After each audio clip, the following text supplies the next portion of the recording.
Salam sahabat-sahabat media sosial. Jumpa lagi bersama kami Breakthrough Community dan saya si Prenivo. Kita berjumpa dalam renungan hari ini teman-teman semua. Saya ingin bertanya kepada sahabat-sahabat Breakthrough Community, sahabat-sahabat media sosial. Sudah berapa kali hari ini kita memaafkan saudara kita? Sudah berapa kali hari ini kita mengasihi sahabat kita? Sudah berapa kali hari ini kita mengampuni orang yang melakukan kesalahan terhadap kita? Rasanya agak berat ya teman-teman, karena kalau mengasihi dan mengampuni bahkan memaafkan itu secara manusia terkadang kita tidak mampu untuk melakukannya. Apalagi kesalahan yang dilakukannya itu adalah kesalahan yang sangat dan sangat fatal dalam kehidupan kita. Secara manusia kita tidak mampu, saya percaya. Tetapi tidak apa-apa karena memang kita manusia biasa. Tapi renungan kita pada kesempatan hari ini, saya ingin berpesan dan saya ingin menyampaikan kepada kita semua bahwa betapa indahnya kalau kita hidup saling memaafkan. Betapa indahnya kalau kita hidup saling mengampuni, baik itu kesalahan yang biasa, kesalahan yang luar biasa, maupun kesalahan yang sangat fatal. Tapi kalau kita mengampuni orang itu, kita mengasihi orang itu, hidup kita akan bebas dari si jahat. Hidup kita tidak akan dipenuhi oleh si jahat. Karena saya yakin dan percaya bahwa kalau kita mampu, kita mengizinkan si jahat celah untuk masuk dalam kehidupan kita, dia akan menghancurkan damai sejahtera yang kita miliki dalam kehidupan kita. Oleh karena itu, hebatnya kalau kita mengasihi, hebatnya kalau kita mengampuni, hebatnya kalau kita saling memaafkan satu sama lain. Firman Tuhan pun mengatakan bahwa kasihilah sesama manusia dan jangan seperti dirimu sendiri. Kasihilah musuhmu dan janganlah membenci musuhmu. Firman mengajarkan kita sebagai orang yang percaya kepada Tuhan Yesus, sebagai orang yang percaya kepada Kristus, kita diajarkan untuk mengasihi, kita diajarkan untuk mencintai sesama kita. Bahkan dia itu musuh kita sekalipun, kita harus mengasihi dan mengampuni dia, teman-teman. Jadi teman-teman, apa sih kelebihan kalau kita mengampuni, mengasihi, dan memaafkan orang yang sudah melakukan kesalahan terhadap kita?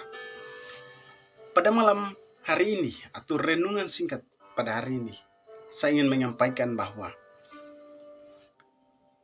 yang pertama, kelebihan atau apa yang selama ini membuat kita tidak mampu untuk mengasihi, apa yang membuat kita selama ini tidak bisa memaafkan dengan tulus.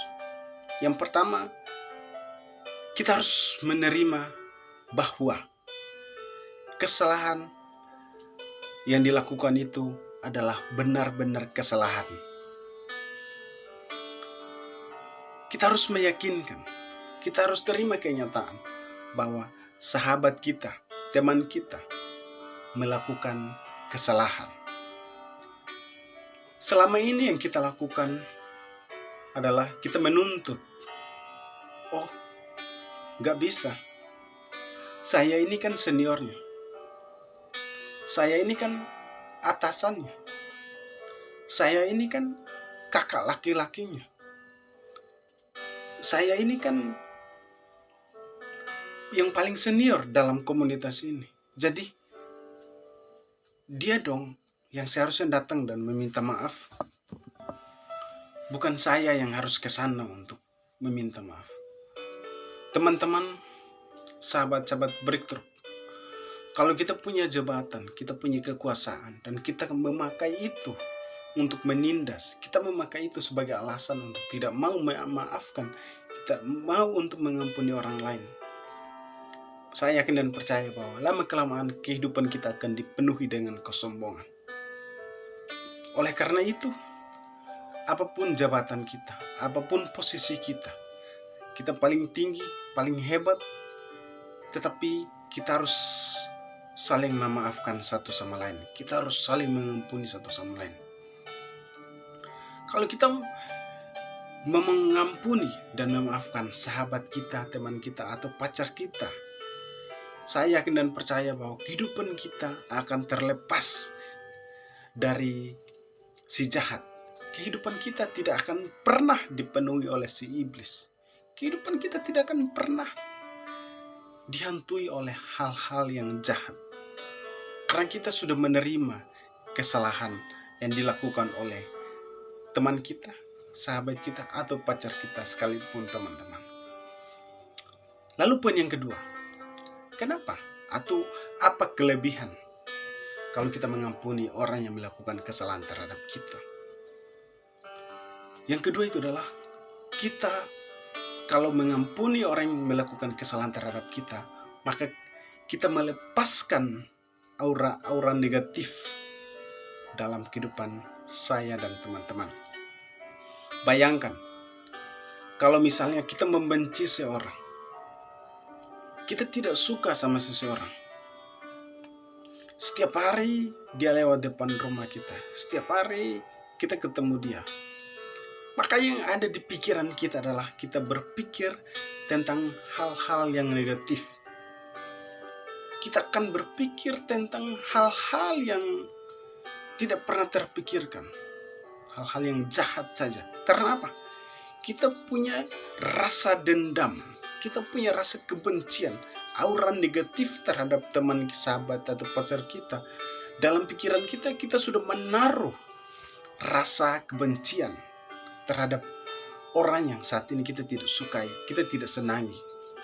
Nah, kalau kita mampu melepaskan aura negatif dalam kehidupan kita, saya yakin dan percaya bahwa hidup kita akan dipenuhi dengan damai sejahtera. Kehidupan kita akan tentram. Kita akan hidup dengan rasa bebas. Kita tidak merasa bersalah apapun. Bayangkan teman-teman, kalau kita menyimpan rasa kebencian, kita menyimpan rasa dendam dalam kehidupan kita terhadap seseorang. Dan di saat-saat tertentu, orang yang kita benci itu misalnya dia beli mobil baru, dia beli motor baru, atau apapun yang belum kita miliki.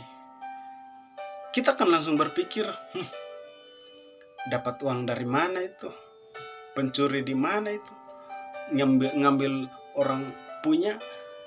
Bahkan hal-hal yang seharusnya kita pikirkan, itu bisa kita pikirkan. Kenapa? Karena kita menaruh kebencian dalam hati dan pikiran saya dan teman-teman. Tetapi kalau kita mengampuni dan kita melepaskan pikiran yang negatif, aura negatif dalam kehidupan kita, maka saya yakin dan percaya ketika sahabat kita, pacar kita, atau orang yang kita benci, dia beli mobil baru pun, dia beli motor baru pun, atau apapun yang dia beli yang belum kita miliki, kita akan mengatakan, ya puji Tuhan, sekarang kehidupannya udah berubah. Itu karena ada berkat Tuhan, itu karena dia setia dengan Tuhan, itu karena dia selalu berdoa dan dia bekerja keras. Nah, teman-teman, poin pertama tadi saya menyampaikan bahwa kalau kita mau mengampuni orang dengan sungguh-sungguh, yang kita lakukan itu adalah kita harus menerima bahwa orang ini benar-benar melakukan kesalahan. Karena selama ini yang kita lakukan adalah kita menuntut. Atau kita tidak mau tahu. Oh ya terserah kau. Itu kan urusan kau. Tidak boleh seperti itu. Kita diajarkan oleh Tuhan Yesus tidak sama seperti itu ya teman-teman. Lalu poin yang kedua. Kalau kita mengampuni dia, kita akan melepaskan aura negatif. Kita akan melepaskan pikiran-pikiran negatif dalam kehidupan kita. Apapun yang dilakukan oleh teman kita itu atau musuh kita itu, kita yang gemetar di sini. Jadi kita harus menerima kesalahannya, dan kita kalau sudah menerima harus melepaskan orang negatif dalam kehidupan kita. Maka poin yang ketiga yang ingin saya sampaikan pada renungan kali ini adalah kita harus berdoa. Kita harus meminta kekuatan dari Tuhan. Kita harus membangun hubungan kita dengan Tuhan. Membangun relasi setiap malam. Membangun doa setiap hari, setiap saat dengan Tuhan Yesus. Karena apa? Tanpa doa, tanpa Roh Kudus menyertai, tanpa campur tangan Tuhan di dalamnya, poin 1, poin 2 yang saya sampaikan tadi tidak ada artinya, teman-teman. Kenapa kita harus berdoa? Kenapa kita harus minta kekuatan dari Tuhan? Karena Tuhanlah yang mampu mengendalikan semuanya. Tuhanlah yang mampu memberikan kita damai sejahtera. Kita harus berdoa dan juga kita harus mendoakan orang tersebut supaya dia berubah. Kita harus mendoakan dia supaya kehidupannya pun makin lebih baik dari sekarang. Jadi teman-teman, mengampuni memang sangatlah sulit. Tetapi pengampunan adalah hal yang membawa damai sejahtera dalam kehidupan saya dan sahabat-sahabat Breakthrough. Bagaimana supaya kita bisa mengampuni?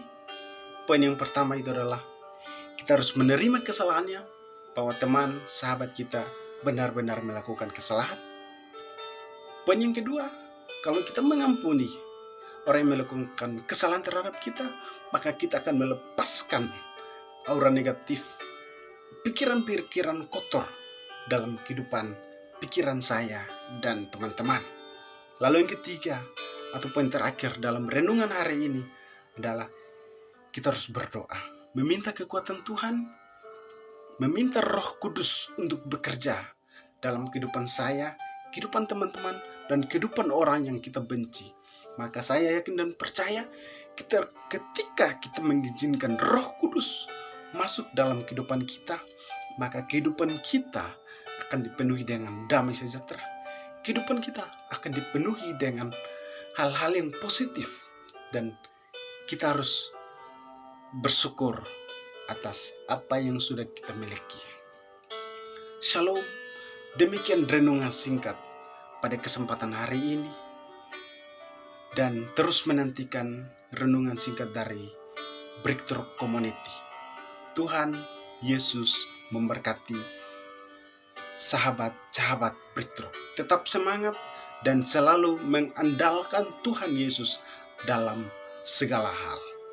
Tuhan Yesus memberkati.